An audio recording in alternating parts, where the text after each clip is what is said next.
want to talk about the tragedy of getting even, the tragedy of allowing your mind to drift into a place where you desire revenge.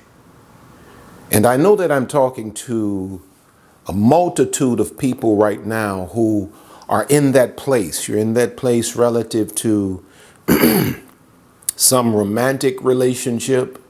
Some of you are in that place relative to family and loved ones. Some of you are in that place relative to coworkers, where people have done you wrong. And in your mind, you're saying, I've had enough and it's time for the big payback. But you know what I've learned just through, living a number of years? And I hope you would hear me. I've learned that the state of revenge is really equivalent to temporary insanity. You can think of and even follow through on some things when you're in a mindset of revenge that you would never consider when you're in your right state.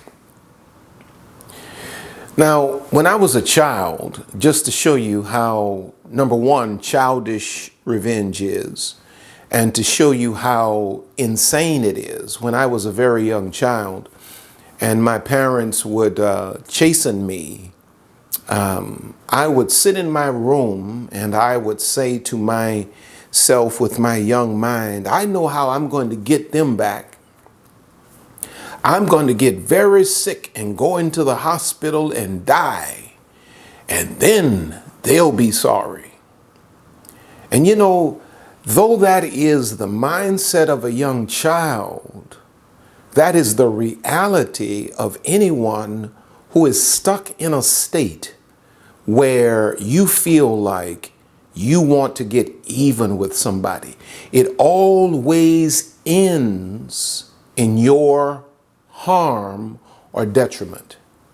This is why the Bible talks about the root of bitterness, springing up in troubling you, and thereby many be defiled. It's because revenge is an insane mental posture. It takes us out of character. Now, there are a few reasons that, at least a couple of reasons that I've outlined, in my mind as it relates to why we don't qualify to avenge ourselves. Number one, you don't know the whole story. There are people that you feel like have done you wrong and misused you.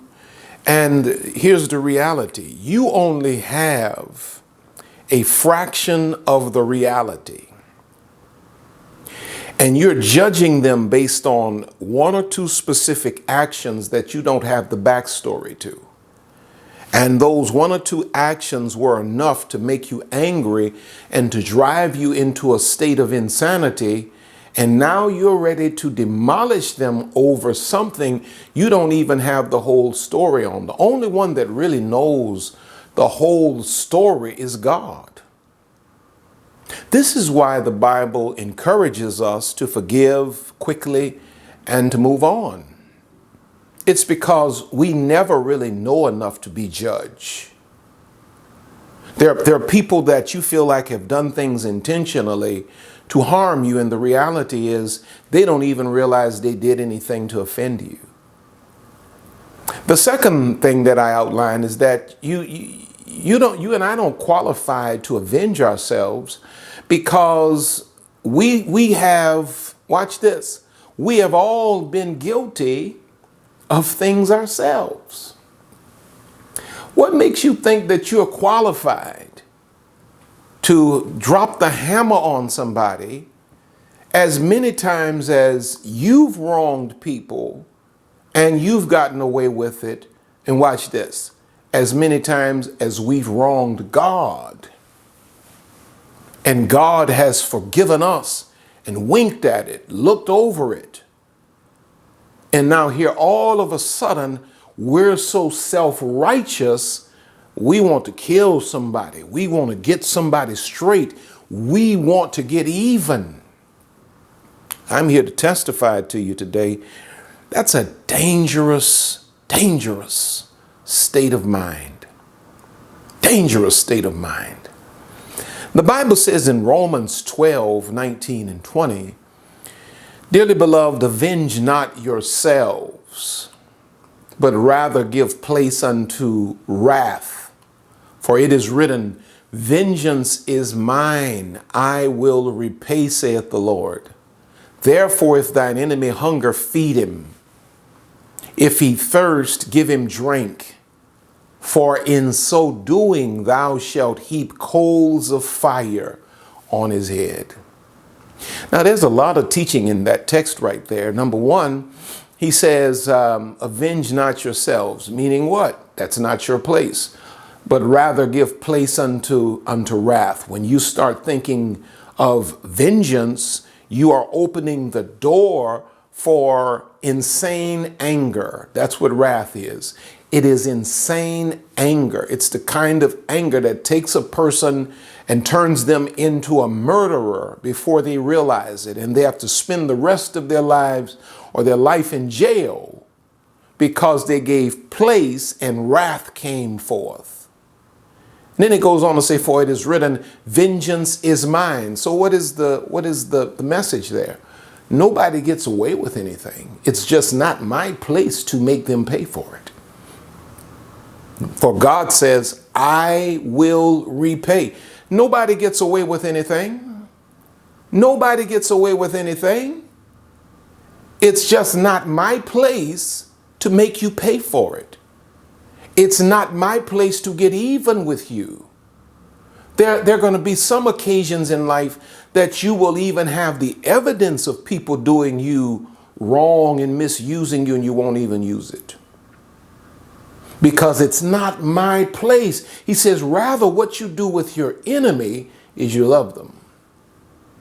And he says what happens with that is, he says you'll heap coals of fire on his head. You blow his mind. When he knows, when she knows that they have misused you and done you wrong, and you could have very well retaliated, but you didn't. You loved them instead. See, that's a major part, in my opinion, my brothers and sisters. That's a major part of the call of Christianity. See, you have to be real about this. Christianity is about more than just going into a sanctuary, lifting your hands, singing songs, talking about "I love you, Lord." You got to live this. And one of the ways we really become the light of the world is when the world is throwing negativity at us, and we give the world in return love. Now, there are three things that I want to share with you today, and then I'm done, relative to the tragedy of getting even.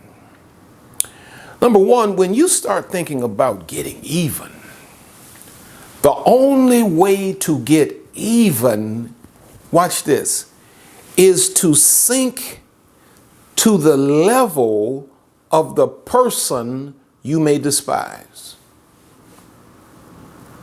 You know, how many spouses find out that one or the other is cheating, and then the one that's not cheating says, "I'm going to get even," and then you drop all of your morals and all of your standards, and then you go out there and you sleep with somebody that is not your spouse, and in the time you go out there and sleep with somebody, you come back with an STD or AIDS or whatever. Because the only way to get even is to lower yourself. When I discover that you are in the gutter, I don't want to get even. I need to get away. You know, you trying to get even, but the only way to get even is to sink to their level. When your mind is set on getting even, you actually become what hurt you. When your mind is set on getting even with somebody, you actually become what hurt you. You know, this is why the civil rights movement, as it was configured and led by Dr. King and those that worked alongside him, was so impactful. It's because, you know, the principle was nonviolence and render love for hate. And so, you know, it confused the world. Nobody really knew what to do with that because they refused to avenge themselves. They confused the whole system. And then what happened? God got behind it. And then what happened? The world got behind it. And then what happened? God began to reconfigure the system because the wisdom of God is higher than the foolishness of man. Now listen to what the Bible says in James 1:19 and 20. He says, "Wherefore, my beloved brethren, let every man be swift to hear, slow to speak, slow to wrath. For the wrath of man worketh not the righteousness of God." What do you think he means by that? When I allow myself to get caught up in revenge and I allow, you know, insane anger to take over my life, he says it does not work the righteousness of God. You know what that means? It disfigures your character to the point that you look nothing like the God you serve. Your life is so marred that no one can see the righteousness of God in you. Though you are the child of God, your language and your plots and your plans are covering over the light that you're supposed to be to the world. Because the only way to get even is to sink to their level. See, when you start getting even, there's no righteous distinction about you anymore.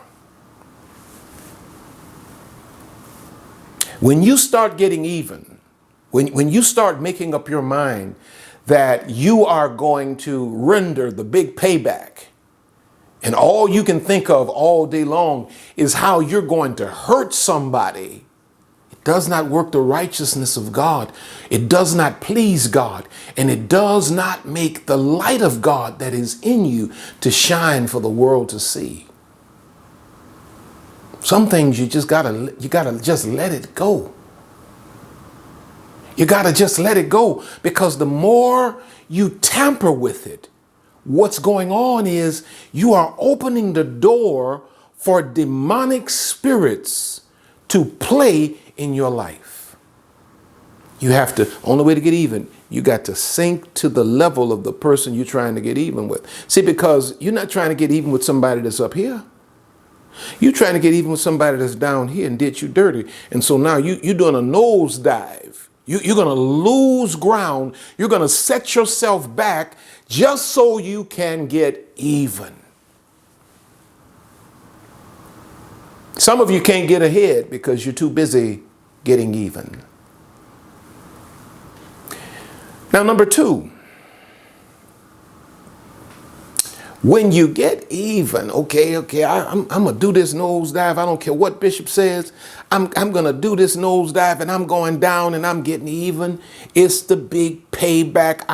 It's on. Now you've gotten even. You did exactly what you wanted to do. You know, your wrath has been exacted out upon the person that you've been focused on. Here's number two. Here's the tragedy. Now that you've gotten even, you're out of sync with God. Now you're feeling for God. You're feeling for the joy of the Lord. You're feeling for the peace of God. And you're searching and you can't find him. And you say, I don't know where God is. God is in the same place you left him. But when you decided to get even, you left God And now you're in a dark, dark forest and you don't know how to find your way back because you got even. Now you've gotten out of sync with God. Is it really worth that? Is it really worth that? You know, the life I live calls for me to have to deal with a lot of people that really don't mean me well a lot of the time. I know you all see the people that love me and all of that kind of thing, but everyone that you see, every person that you see that loves me, there's another one that's smiling in my face and stabbing me in my back.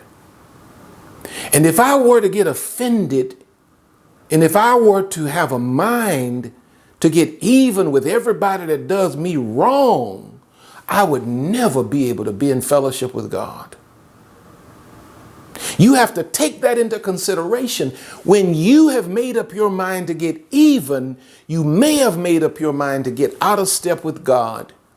And you may struggle for a long time to find that rhythm with God again. Is it worth that? I want to ask you, because some of you are on that verge right now. You already made up your mind that you're getting even this week. Is it worth your fellowship with God? If you look in Proverbs 24, 17 and 18, it says, rejoice not. Watch this.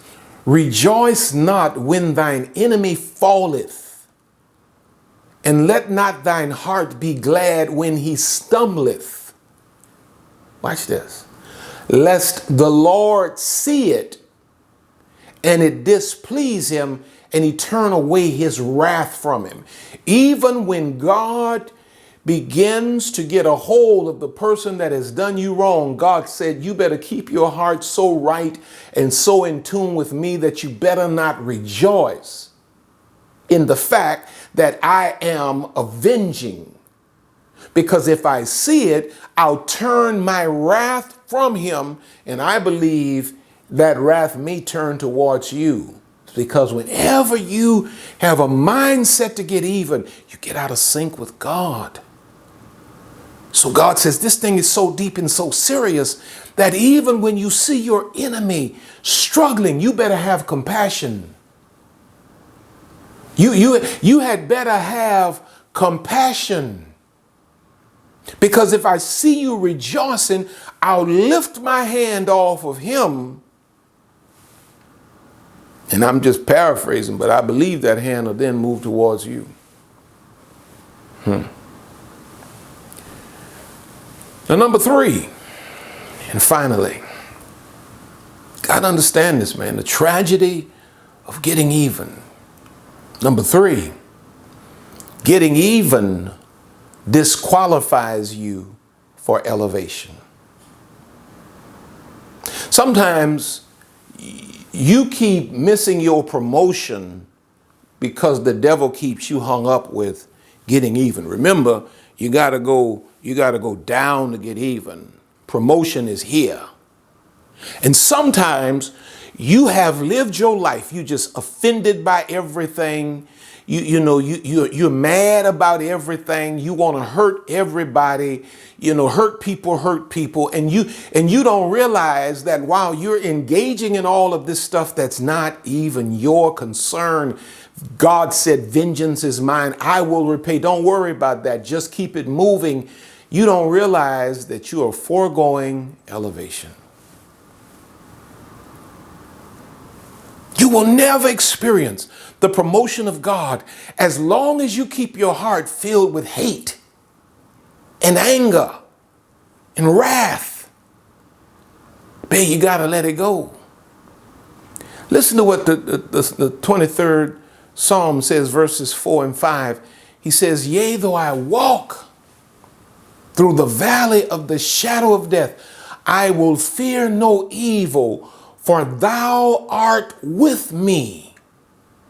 Thy rod and thy staff, they comfort me. Listen to verse 5. Thou preparest a table before me In the presence of mine enemies, thou anointest my head with oil, my cup runneth over. Sometimes you're so busy running behind vengeance, you're running past the table that God has set up in the presence of your enemies.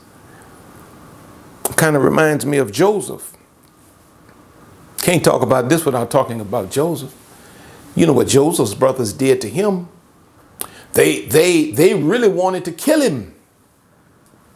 They really wanted to kill him. But what happened is they eventually sold him. They hated him for his dream. They sold him, and Joseph became a slave in the house of Potiphar. And from Potiphar's house, he went to the prison. And from prison, he went to the palace and became second in power next to Pharaoh. And then one day his brothers happened to stand before him. They didn't even recognize who he was. And Joseph had the choice of getting even. And Joseph said to his own brothers, when they discovered who he was, they were afraid that he was going to kill them, especially when their father died. They felt like he was keeping them alive because of their father. But when their father died, they thought he was going to sure enough kill them. But Joseph said to them, you thought evil against me, but God meant it unto good, that I might save a whole lot of people. He says, I'm not going to hurt you. Eat and enjoy yourselves. Feed your children and your family. I'm not going to hurt you. It's enough for you to see me where I'm at. God has prepared a table in the presence of mine enemies, and I got to invite you to come and sit down and eat at it. You have to understand that.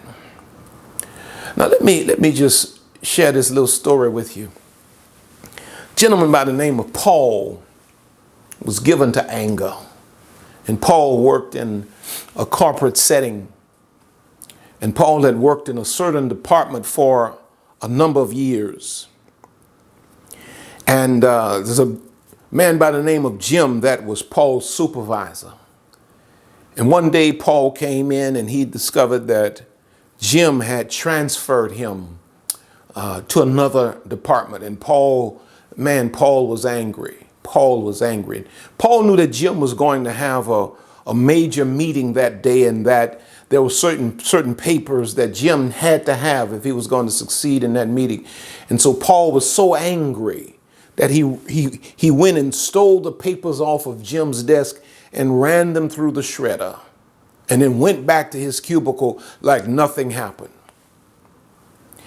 Later that day, the person that is the superior to all of them called Paul in. And he played the tape for Paul. Paul didn't realize that there were cameras in the office. He played the tape of Paul taking Jim's papers and shredding them. They put Jim's meeting off for another time because they saw what happened. And that day, Paul got fired. He didn't get transferred. He got fired. But before they let him go, the superior asked Paul, says, why would you tried to hurt Jim? And then Paul says, because I was just angry and I wanted to get even because Jim, I looked on my desk and he wasn't there for me to talk to him. I looked on my desk and I saw where Jim transferred me to another department. The supervisor or the superior began to shake his head. Said, you made a major mistake, sir. He said, we were going to bring you in and give you the specifics. Jim was transferring you to another department for you to be the head of that department. Jim was not hurting you. Jim was actually promoting you. But today you're fired. There are some of you whose hearts have turned against people who are really trying to promote you. And your mind is set on getting even. And you don't realize that you're missing God. And my prayer for you today is that the Spirit of God will bring healing to your hearts, that all of that anger and all of that bitterness, you will let it go in Jesus' name.